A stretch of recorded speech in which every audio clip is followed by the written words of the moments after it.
حضرت ابن عباس فرماتے ہیں رضی اللہ تعالیٰ عنہ، کنت خلف النبی یوما صلی اللہ علیہ وسلم، ایک دن میں حضور کے پیچھے تھا۔ اب پیچھے ہونے سے کیا مراد ہے؟ گمان غالب یہ ہے کہ سواری پر، جس کو ردیف بھی کہتے ہیں، واللہ عالم یہ بھی ہو سکتا کہ چلتے ہوئے پیچھے پیچھے چل رہے ہو ادب کے ساتھ۔ چچا زاد بھائی ہیں لیکن عمر میں تو بہت چھوٹے ہیں، نوجوان ہیں۔ اس کیفیت میں حضور نے اب ان سے خطاب کیا، یا غلام، اے نوجوان، اے لڑکے کہا، اے لڑکے، وَعَلِّمُكَ کلمات، میں تمہیں تلقین کرتا ہوں چند کلمات۔ اب یہ ہے حضور کا طریقہ تربیت و تعلیم و تزکیہ۔ وہاں کوئی مدرسے نہیں تھے، وہاں کوئی درس کی محفلیں تو نہیں ہوتی تھی، محفل تو ایک ہی ہوتی تھی ہفتے میں، اور وہ جمعے کا اجتماع ہے۔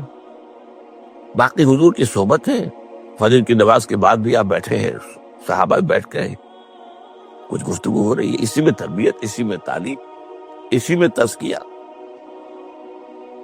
وہ علیحدہ ذکر کے حلقے جو ہے وہ ضربے مارنے کے لیے یہ تو نہیں تھے، یہ تو بات کی ایجاد ہے، میں تو سب مانتے ہیں کہ یہ بات کی ایجاد ہے، یہ مسنون چیزیں نہیں۔ بہرحال حضور نے اے لڑکے یا اے بیٹے، جو بھی آپ اس کا ترجمہ کریں، میں تمہیں چند باتیں سکھاتا ہوں۔ مطلب کیا ہے؟ وَعَلِّمُكَ کلمات، توجہ سے سنو، غور سے سنو، حفظ جان بنا لو۔ احفظ اللہ یحفظک، پہلا کلمہ، اللہ کی حفاظت کرو، وہ تمہاری حفاظت کرے گا۔ اب اس سے مراد کیا ہے؟ عام طور پر سمجھا گیا ہے کہ اللہ کے احکام کی حفاظت کرو، کوئی حکم ٹوٹنے نہ پائے، وہ تمہاری حفاظت کرے گا۔ اور ایک مفہوم یہ بھی ہو سکتا ہے، اللہ کو اپنے دل میں محفوظ رکھو، اس کی یاد سے اس دل کو، اس خانہ قلب کو خالی نہ ہونے دو، مستحضر رکھو اللہ کو اپنے دل میں، تو اللہ تمہاری حفاظت کرے گا، اللہ تمہیں یاد رکھے گا۔ اور حدیث قدسی میں یہ الفاظ آئے، میرا بندہ جب مجھے اپنے دل میں یاد کرتا ہے، میں بھی اسے اپنے دل میں یاد کرتا ہوں۔ جب میرا بندہ کسی محفل میں میرا ذکر کرتا ہے، میں اس سے کہیں بہتر محفل میں اس کا ذکر کرتا ہوں۔ اللہ کی محفل تو ملائے اعلیٰ کی ہے، ملائکہ مقربین کی ہے۔ وہ جو امیر خسرو کا شعر ہے، وہ پتہ نہیں کس کیفیت میں انہوں نے کہا ہے، خدا خود میر محفل بود اندر لامکاں خسرو، محمد سم محفل بود شب جائے کہ من بودم۔ اے خسرو، رات میں جہاں تھا، وہ رات کوئی کیفیت تھی جو گزری ہے، وہ ایک لامکاں کی محفل تھی۔ اب مکان نہیں ہے، لامکاں ہے، مادی نہیں ہے وہ۔ اس کی محفل میں میر محفل اللہ تھا، اور شمع محفل محمد تھے صلی اللہ علیہ وسلم۔ خدا خود میر محفل بود اندر لامکاں خسرو، محمد شمع محفل بود شب جائے کہ من بودم۔ بہرحال اللہ کو تم اپنے دل میں مستحضر رکھو، اللہ تعالیٰ تمہیں بھی یاد رکھے گا۔ دوبارہ فرمایا، احفظ اللہ تجدہ امامہ تجاہک، اللہ کو یاد رکھو تو اپنے سامنے موجود پاؤ گے، جب چاہو دعا کرو۔ وہ جو باقا ہے یہ دل میں ہے، جب چاہو مخاطب ہو جاؤ۔ دل کے آئینے میں ہے تصویر یار، جب ذرا گردن چکائی دیکھ لی، کہیں دور تو نہیں، نحن اقرب الیہ من حبل الورید۔ تمہارے دل میں اللہ ہے تو کہاں جا رہے ہو اس کو ڈھونڈنے کے لیے؟ اپنے دل میں۔ وہ جو بے دل نے کہا ہے، ستم است گر حوست کشند کہ بے سیر سر و سمندرا، تجھے ہنچا کم نہ دمیدہ در دل کشا بچمندرا۔ بڑے ستم کی بات ہے کہ تمہارا دل کہتا ہے چلو ذرا باغیچے میں چلو، پھولوں کی سیر کرو، یہ گلاب کا پھول ہے، یہ موتیا ہے، یہ شاید ستم، بڑے ستم کی بات ہے. کیوں یہ ستم کیا ہو گیا اس میں؟ ستم است گر ہوست کشد، تمہاری خواہش تمہیں کھینچتی ہے کہ بے سیر سرو و سمندرا، سرو و سمن ذرا ان کی سیر کرنے کے لیے آؤ. تجھے غنچہ کم نظر، تو خود ایک غنچہ ہے، تو خود ایک پھول اللہ کا بنایا ہوا، اشرف المخلوقات. وہ اشرف المخلوقات سے بڑا کوئی پھول ہو سکتا ہے؟ تجھے غنچہ کم نہ دمید ہے، یہ در دل کشا، اپنے دل کا دروازہ کھولو. بچمن ترا، اس کے اندر جو چمن آباد ہے وہ کیا ہے؟ روح. دل مسکن ہے قلب، قلب مسکن ہے روح کا. تو احفظ اللہ تجد ہو امام، یا تجاہک، اپنے سامنے موجود پاؤ گے. اذا سالتا فاسأل اللہ، اب آ گیا وہ مرکزی مضمون. دیکھو جب مانگو اللہ سے مانگو، غیر اللہ کے سامنے ہاتھ دراز کرو ہی مت. ایک حدیث میں آتا، یعنی حرام نہیں ہے، دنیاوی قواعد اصول قوانین کے تحت کسی سے مدد چاہنا، کوئی سوال کرنا حرام نہیں ہے. وہ تو میں نے کہا کہ اس پر اصرار آپ کریں گے تو اس میں بو پیدا ہو جائے گی، بدبو پیدا ہو جائے گی شرک کی. لیکن آپ اس سوال کریں، مدد لیں، اسی پر دنیا قائم ہے، ایک دوسرے کے ساتھ تعاون کے ساتھ. لیکن اونچا مقام کیا ہے؟ کسی سے سوال مت کرو سوائے اللہ. یہاں تک کہ جوتے باندھنے کا تسمہ تمہیں درکار ہے تو بھی کسی سے مت مانگو، اللہ سے مانگو. کیا پتہ اللہ کس کے دل میں ڈال دے اور وہ آ کے تمہیں تسمہ پیش کر دے. ہوتا ہے ایسا، بس اوقات ہوتا. جو اللہ کے ساتھ لو لگا کر رکھنے والے ہیں ان کے تو ایسے واقعات ہوتے ہیں کہ دل میں ایک بات آئی اور اس کے بعد وہی بات جو ہے وہ کوئی شخص آ گیا، اس نے وہ بات پوری کر دی.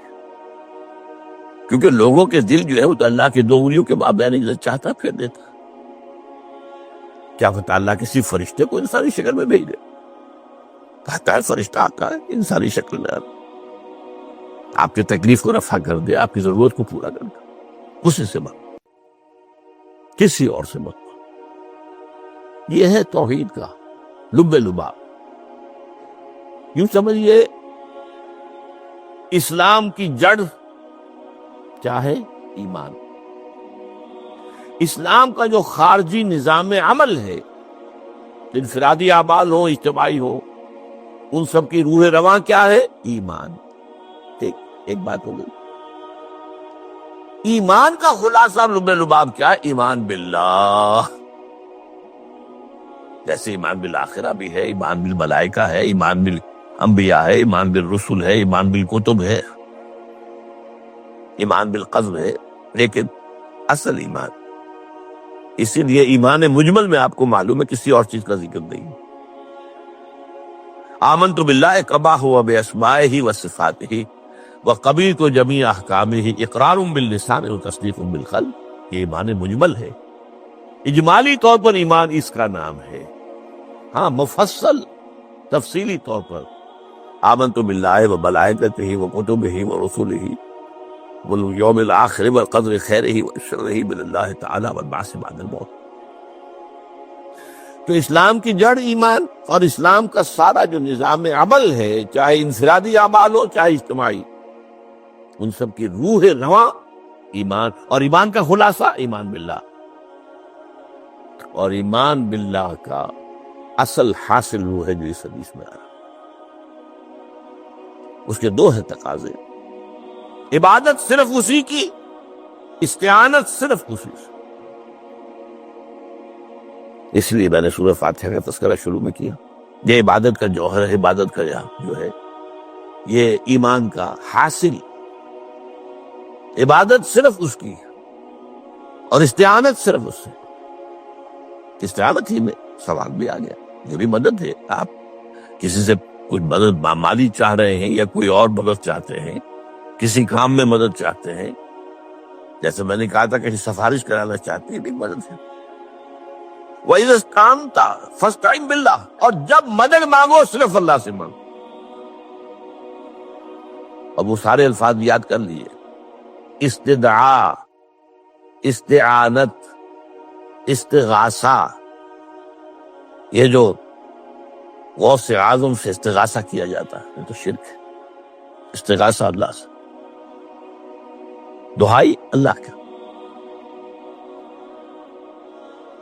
اس اعتبار سے استمداد، استعانت، استدعاء، استغاثہ، یہ سب اللہ سے، صرف اللہ سے. عبادت صرف اللہ، ایاک نعبد، اور استعانت صرف اللہ سے. اذا سالت فاسأل اللہ واذا استعنت فاستعن باللہ واعلم. اب یہ جو آخری ٹکڑا آ رہا ہے، حدیث نمبر 4 تھی، وہ عبداللہ ابن مسعود رضی اللہ تعالیٰ عنہ، اس میں بھی مضمون جو آیا وہ یہاں پر دوبارہ آ رہا ہے. وعلم، اور اے میرے بیٹے، میرے بچے، اے عزیز،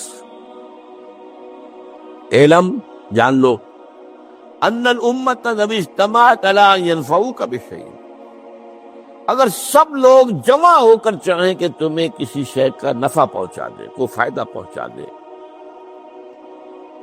لن ينفعوک الا بشیء قد کتبہ اللہ لک، نہیں پہنچا سکتے وہ تمہیں کوئی نفع مگر صرف وہی جو تمہارے لیے اللہ نے لکھ دیا. پھر کیوں مانگو ان سے؟ یہ تو فعل عبث ہو گیا، بیکار بات ہو گئی. ان کے ہاتھ میں کچھ ہے ہی نہیں. لہذا یہ جان لو، سب لوگ مل کر چاہیں کہ تمہیں کوئی نفع پہنچا دیں، نہیں پہنچا سکتے مگر وہی کچھ جو اللہ نے تمہارے لیے اگر لکھ دیا ہے تو مل جائے گا، ورنہ نہیں. آپ اندازہ کیجئے کہ جو شخص اس سطح پر آ جائے اس میں کتنا استغنا ہوگا.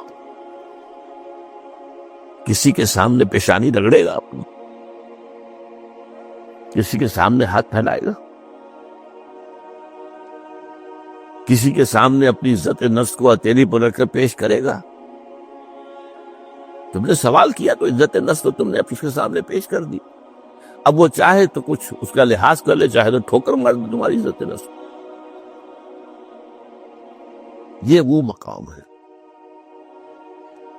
جب مانگو صرف اللہ سے، جب مدد طلب کرو صرف اللہ سے. اور جان لو اگر تمام لوگ جمع ہو کر تمہیں کوئی فائدہ پہنچا ہو جائے، نہیں پہنچا سکتے الا بشیء قد کتب اللہ لک وان اجتمعوا علی ان یضروک بشیء لم یضروک الا بشیء قد کتب اللہ علیک.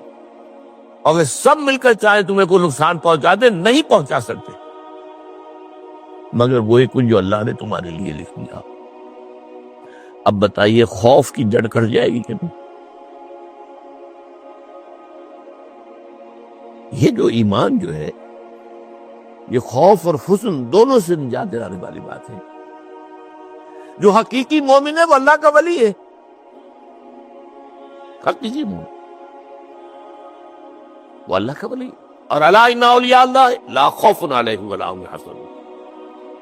یہ اولیاء اللہ کو علیحدہ مخلوق نہیں ہے، کوئی ان کے سر پہ سینگ نہیں ہوتے، انسان ہی ہوتے ہیں، لیکن حقیقی معنی میں مومن. ان پہ تو آرات سے جو آج ہم پڑھ رہے ہیں، ایمان اس درجے کا پہنچ گیا تو اللہ کا ولی. اور لوگ کے لیے خوف کس بات کا ہوگا؟ کس سے خوف کروں؟ اس کے ہاتھ میں کچھ ہے ہی نہیں. اور اگر کچھ اللہ نے میرے لیے لکھ دیا وہ آ کر رہے گا، چاہے میں لاکھ گڑ گڑاؤں تو اس کے سامنے یہ چھوڑ دے. اگر اللہ نے لکھا ہوا ہے وہ تو آئے گا، تو کاہے کو اس کے سامنے گڑ گڑانا، کاہے کو جبرسائی کرنا اس کے سامنے. اور کسی کے ہاتھ میں کچھ ہے ہی نہیں، میرا خیر ہے ہی نہیں، کاہے کو خوشامد کرو اس کی. اور سنیے، رفعت الاقلام. دیکھو نوجوان، قلمیں اٹھا لی گئی ہیں، وجفت الصحف، اور جو رجسٹر ہیں صحیفے ان کی سیاہی خشک ہو چکی ہے. یہ ہے وہ اللہ کا علم قدیم جس میں ہر شے لکھ دی گئی. اس کی قلم اٹھا لیے گئے. جیسے آپ کو معلوم ہے امتحان ہوتا تھا، 3 گھنٹے ختم ہو گئے، اسٹاپ رائٹنگ، بس اب قلم رک جانا چاہیے. وہ قلم تو تقدیر کا کاتب جو ہے، وہ قلم اس کا اب اٹھا دیا گیا، اور جو صحیفے جن پر کے لکھا گیا ہے وہ خشک بھی ہو گئے. یہ تو روایت ہے جو امام ترمذی نے جس کو روایت کیا، یہ متن ان کا ہے جو ہم نے پڑھا ابھی، اور ان کا قول یہ ہے کہ یہ حدیث حسن صحیح ہے۔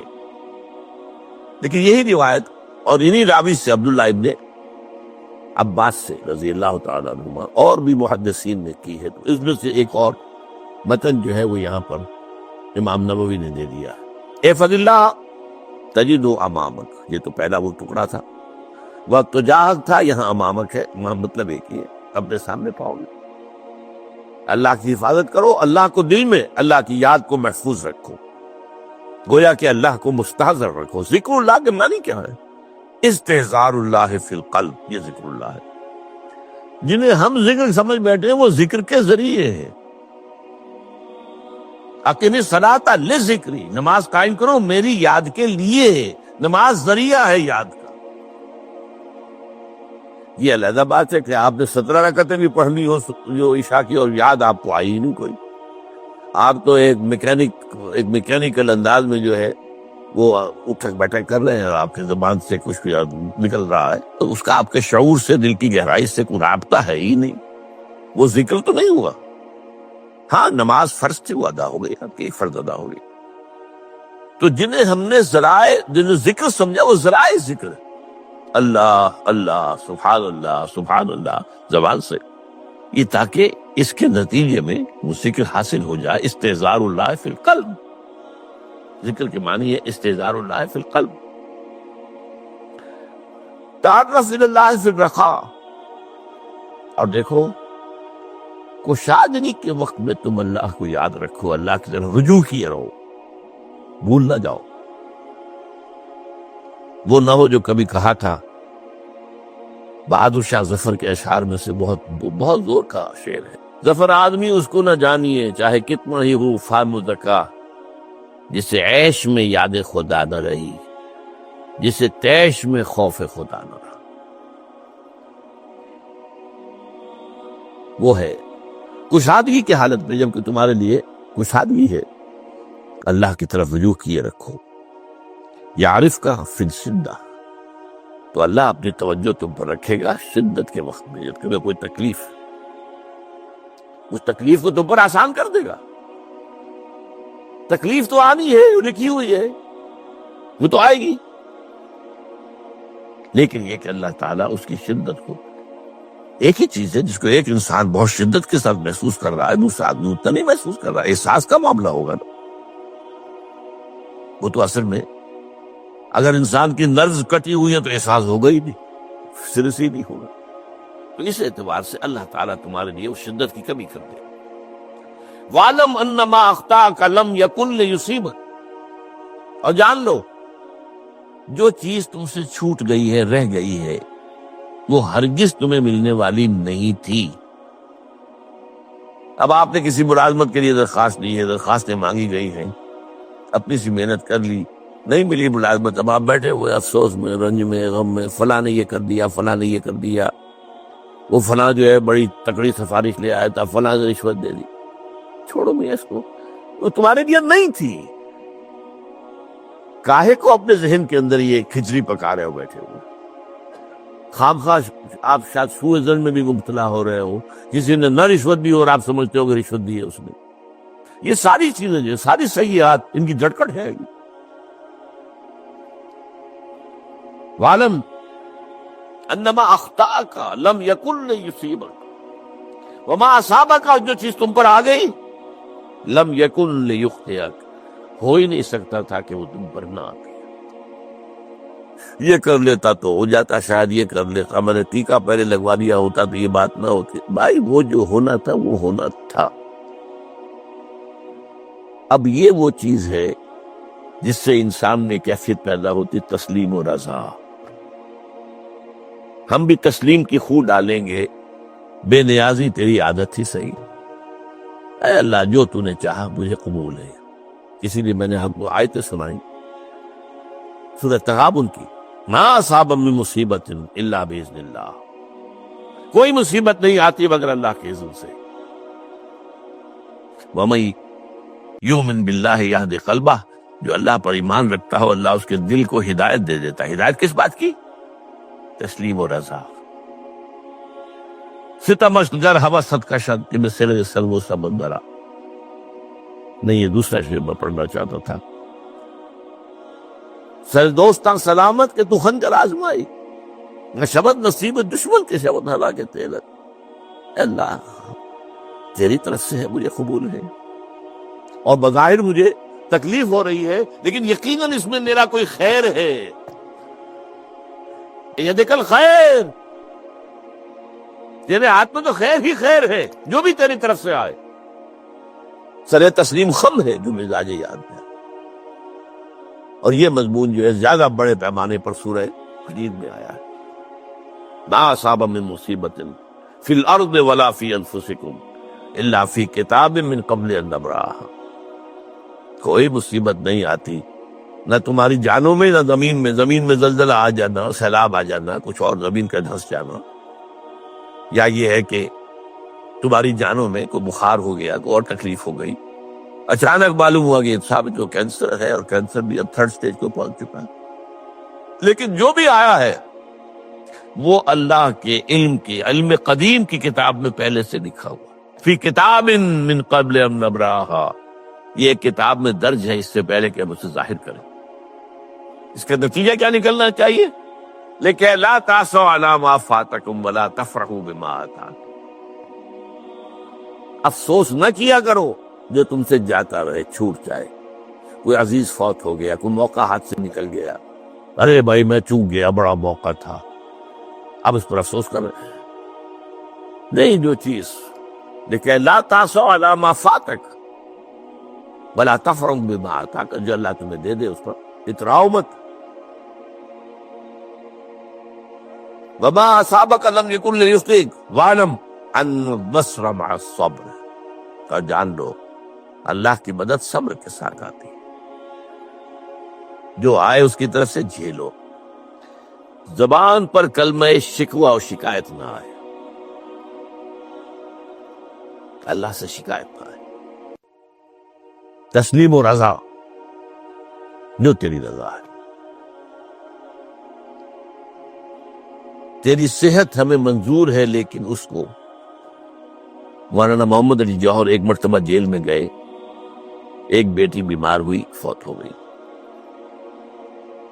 اس کے بعد دوسری مرتبہ پھر جیل میں گئے، دوسری بیٹی کو وہی بیماری ہوئی.